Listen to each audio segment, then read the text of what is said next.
There's a version of silence that has weight to it. Not the quiet of an empty apartment, not the peace of a Sunday morning, a specific, heavy kind of silence that shows up after two particular kinds of people stop talking to each other. If you've lived through it, you already know the one I mean. It's the silence that follows an empath and an avoidant going no contact. And here's the part almost nobody tells you honestly. It is not the same silence for both of them, not even close. Everyone assumes they know how this goes. She falls apart, checks his Instagram 40 times a day, cries in her car in a parking lot. He disappears into his own life, unaffected, maybe even relieved, moving on with the calm of someone who barely noticed she was there. That's the story everyone tells. It's also almost entirely wrong, and the real version is stranger, slower, and honestly a lot more interesting than the story people repeat to each other in the comments section.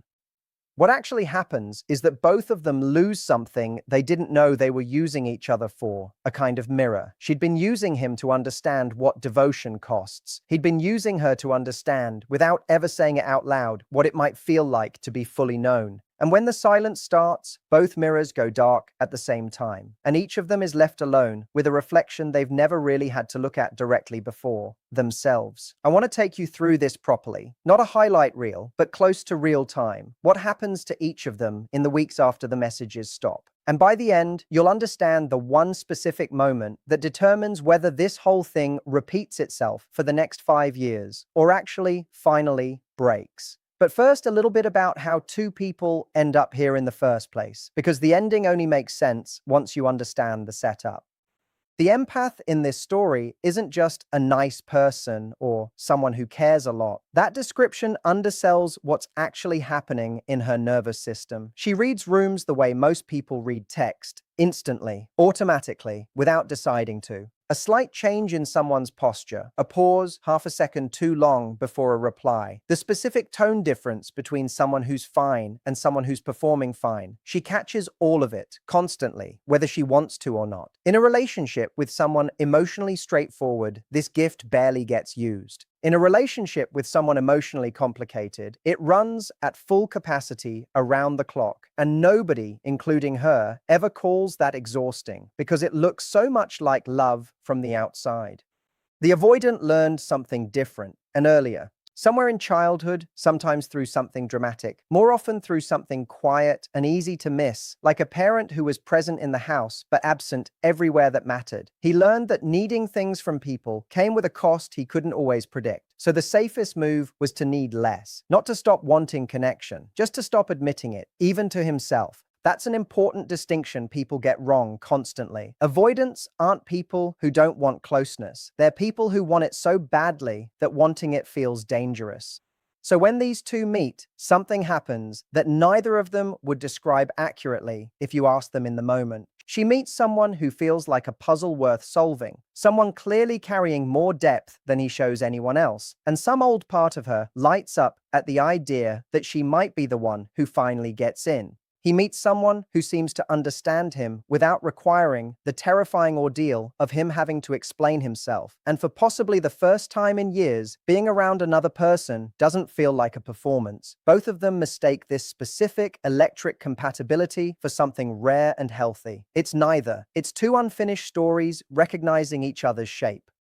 What makes this stage so hard to see clearly from the inside is that it genuinely doesn't feel like two wounds meeting. It feels like fate, like timing, like the universe finally handing both of them the right person after a string of wrong ones. She tells her friends she's never felt this understood. He tells himself privately that this one might actually be different, that maybe he's finally found someone worth doing the scary work for. Neither of them notices that the very thing making it feel so effortless, the instant understanding, the lack of friction, is exactly the thing that will make it so hard to build anything sustainable later, because effortless intimacy, this early, usually means one person is doing all the interpreting and the other person is simply being interpreted. And then the dance starts, the same one it always starts. She leans in, he steps back. She reads the step back as her own failure to love well enough, so she leans in harder, more patience, more understanding, more of herself, handed over piece by piece. He, feeling the walls close in faster than he can name, steps back again. This isn't malice on either side. It's two nervous systems doing exactly what they were built to do, aimed directly at each other for months, sometimes years, until one of them simply runs out of road. That's usually how no contact begins, not as a calm decision made over coffee, but as a collapse. Somebody hits an internal wall they didn't see coming, or more often, both of them do, almost simultaneously, which is when the messages finally stop for good.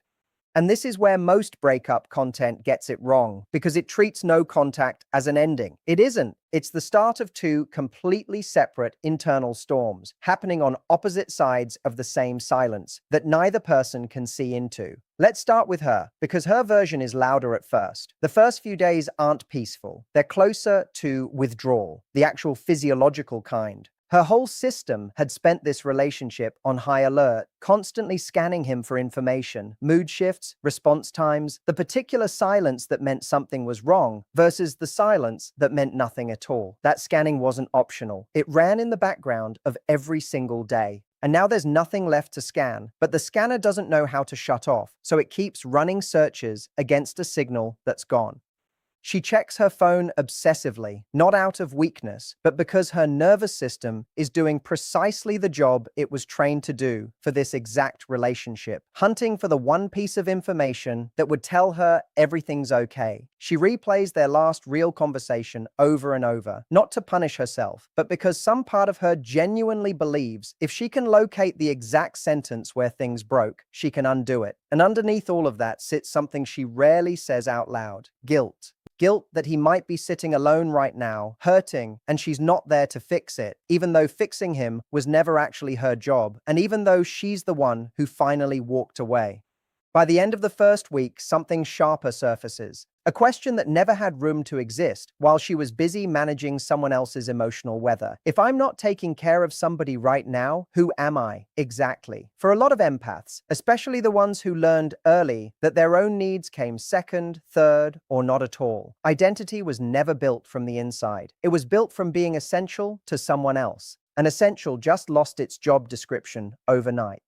There's a particular kind of disorientation that shows up around this point that's worth naming, because it's different from ordinary sadness. It's not that she misses him exactly, not in the simple sense. It's that she doesn't know what to do with the specific muscle she'd been flexing constantly for months. The muscle that reads a room before entering it, that softens a reaction before it fully forms, that notices tension 3 sentences before anyone else in the conversation does. That muscle doesn't have anywhere to point itself anymore, and the stillness that creates isn't relaxing. It's closer to what an athlete might feel the week after a season ends. All that trained capacity, suddenly with nowhere to go. Now let's cross over to him, because his week 1 looks almost nothing like hers, at least on the surface. Relief.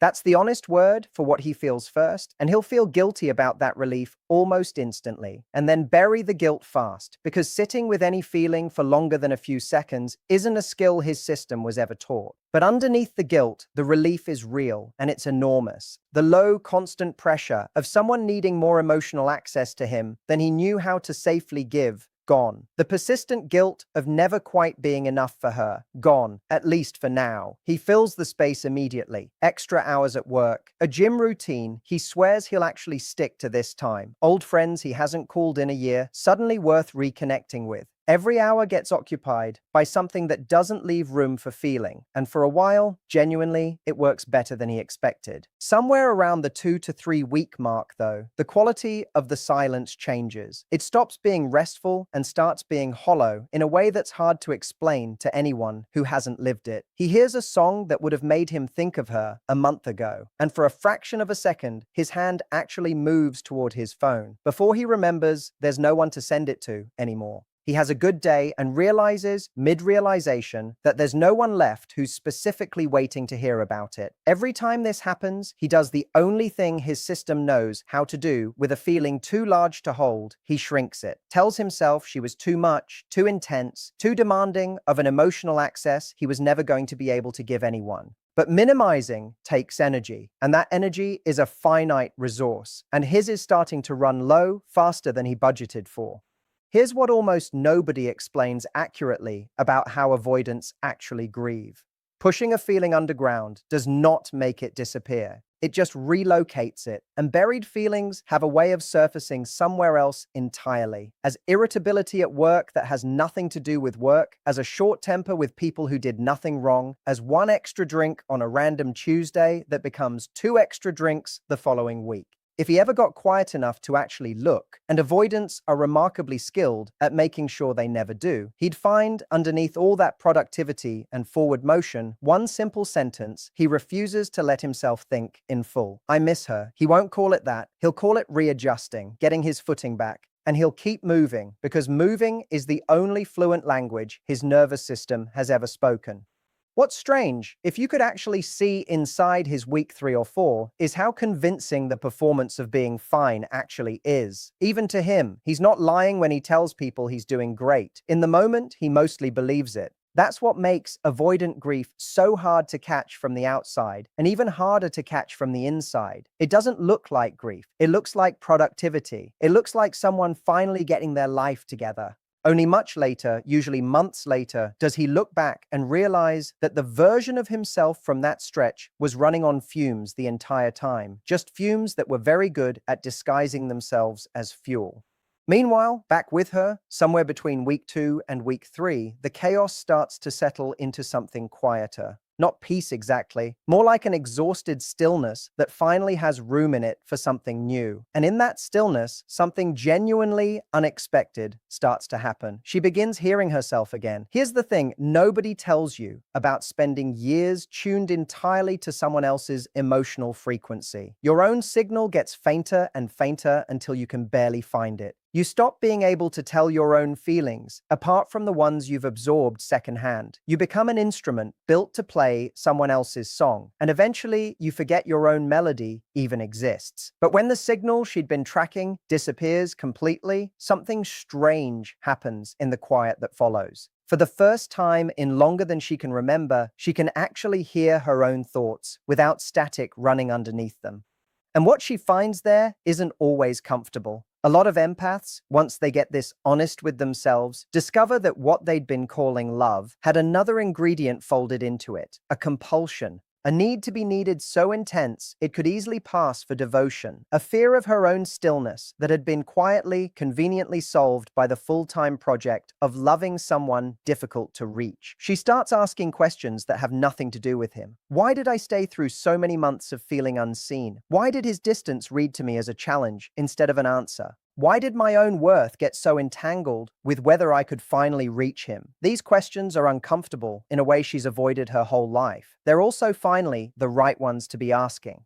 Something else tends to happen around this point that rarely gets mentioned. She starts noticing, almost against her will, how much quieter her own life has gotten in a good way. Not because anything exciting is happening, but because she's no longer spending every ounce of attention on someone else's internal weather. Conversations with friends start lasting longer because she's actually present in them instead of half monitoring her phone. She finishes a book she'd started 8 months earlier. Small things. None of it feels like healing while it's happening. It just feels like Tuesday. But it's healing quietly in the exact places she'd stopped paying attention to. While she's doing that quiet internal work, he's approaching a very different kind of wall, usually somewhere around week 4 to 6. His memory starts editing itself, and not on purpose. Human memory under emotional stress doesn't function like a recording. It reconstructs, and it reconstructs in the direction of whatever hurts less. So he stops remembering the relationship as it actually was near the end. The growing distance, the guilt, the sense of being watched too closely. He starts remembering the very beginning instead, back when her attention still felt like a gift instead of a spotlight he couldn't escape.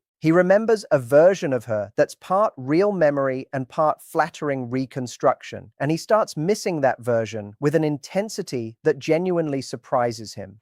This is also worth noting, the point where he'll sometimes go looking, not reaching out directly, but checking. A quiet look at her profile, noticing who she's tagged in something, reading meaning into a posted photo that probably has none. It's a strange, halfway kind of contact, close enough to feel like connection, distant enough to avoid the vulnerability of an actual conversation. It rarely satisfies anything. It usually just deepens the ache while giving him just enough relief to keep him from doing the harder, realer thing, which is sitting still with the feeling instead of investigating it from a safe distance. This is the exact point where things get dangerous, because his idealization, combined with his rising discomfort, combined with the plain fact that reaching out feels far less vulnerable than sitting with what he's actually feeling, creates real pull toward contact. And here's the specific irony worth sitting with. The same person who spent the entire relationship retreating from closeness is now the one edging toward reopening it. Not because anything in him has genuinely shifted, just because absence has quietly become more uncomfortable than intimacy ever was. So, more often than not, he reaches out. It's rarely dramatic. A text that says, "Hey, thinking of you," or "saw something today that reminded me of you," or simply, "How have you been?" Low stakes on the surface. And when that message lands on her phone after weeks of total silence, it detonates something. It doesn't read as a text. It reads as vindication, proof that everything she felt, everything she spent months trying to earn back through patience and understanding and self-sacrifice, was real all along. It feels like the door finally cracking open. And this moment right here is the single most dangerous one in the entire arc for both of them. Because underneath the reunion, nothing has actually changed. He hasn't done any real work. He's just gotten uncomfortable enough to reach for the thing that used to feel good. The second contact resumes, and some of that discomfort drains away. The old dynamic doesn't creep back gradually. It reassembles almost instantly. She gives again. He pulls again. Same story, new date stamped on it, unless. And this unless is the entire point of the video, so stay with me here. For her, real work during the silence means finally locating the wound underneath why this particular kind of love felt so magnetic to begin with. Because a pull towards someone who runs hot and cold isn't random. Somewhere, usually early, she learned that love was conditional, inconsistent, something you had to chase and re-earn after every disappearance. So when he retreated and returned, some buried part of her recognized the pattern on a level below conscious thought and quietly believed that if she could just finally make this one stay, she'd repair something broken since childhood. But that repair was never going to come from outside herself. That's the hard truth, and eventually the freeing one.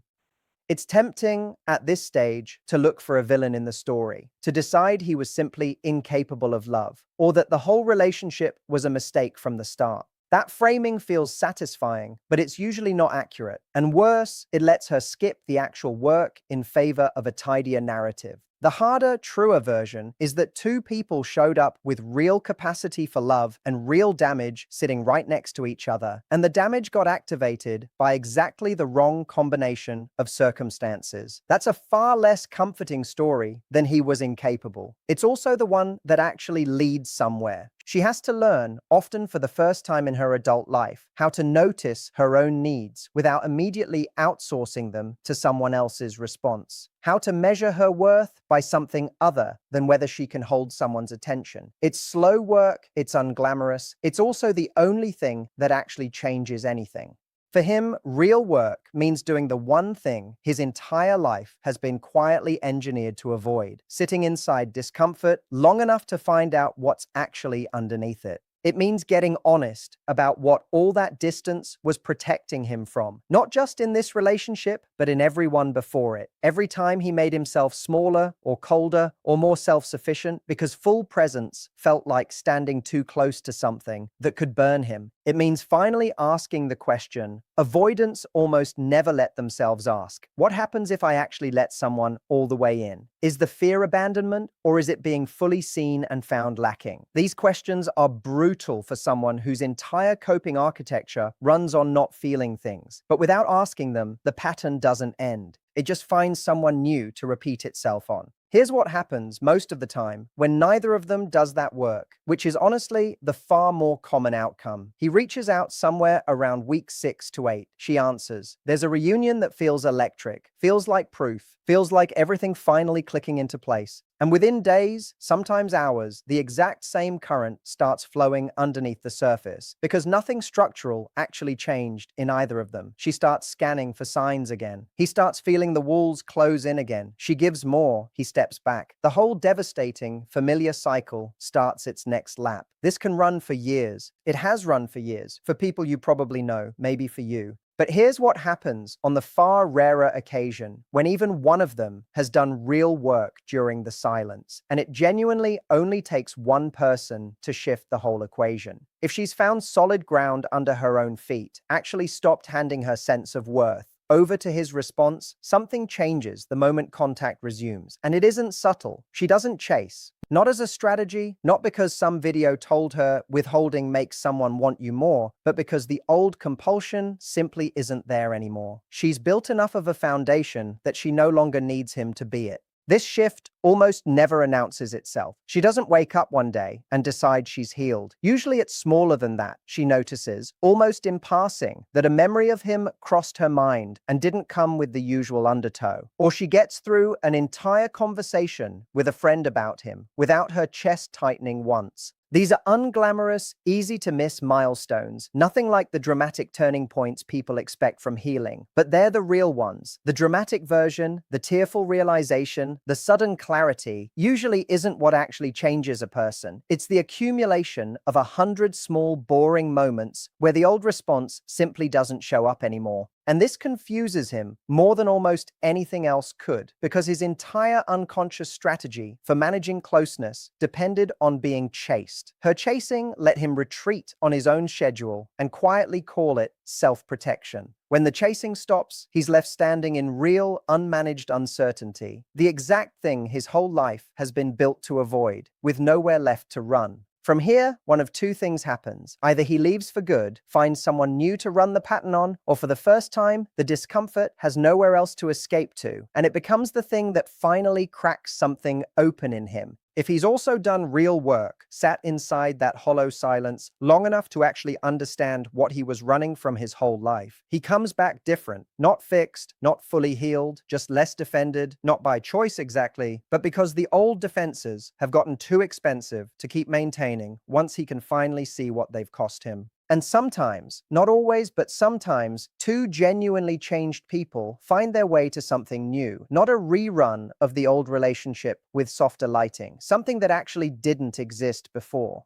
But more often, and this is worth sitting with, the real outcome of taking no contact seriously isn't a reunion at all, it's a graduation. Both people move forward with a far clearer understanding of what they actually need. She stops mistaking unavailability for depth, stops confusing intensity with intimacy, and starts letting herself be loved by people who can actually meet her where she is emotionally, which can feel strange at first, even a little boring, because it's the first time love hasn't required a chase. Eventually, that boredom turns into something she didn't know she was allowed to have. Peace. He, if he's genuinely done the work, stops treating closeness like something to survive. He learns that being fully known doesn't erase him, that letting someone stay doesn't cost him himself, and that realization opens a door that's been shut since childhood. Now here's the part underneath all of it, the thing this entire silence is actually about if you strip away everything else. The chasing, the retreating, the idealizing, the reaching back out. All of it is downstream of one identical wound, worn as two different disguises. Both of them, underneath everything, are quietly asking the same terrified question. Am I lovable exactly as I am, or do I have to earn it? She answers it by giving endlessly, I'm worth loving when I'm useful, when I'm caring for you, when I've made myself necessary enough to keep. He answers it by leaving first. I'm only safe if you need me from a careful distance, because if you get too close, you'll find out I'm not enough. So I'll go before you get the chance to decide that for yourself. Different strategies, identical fear in two different outfits.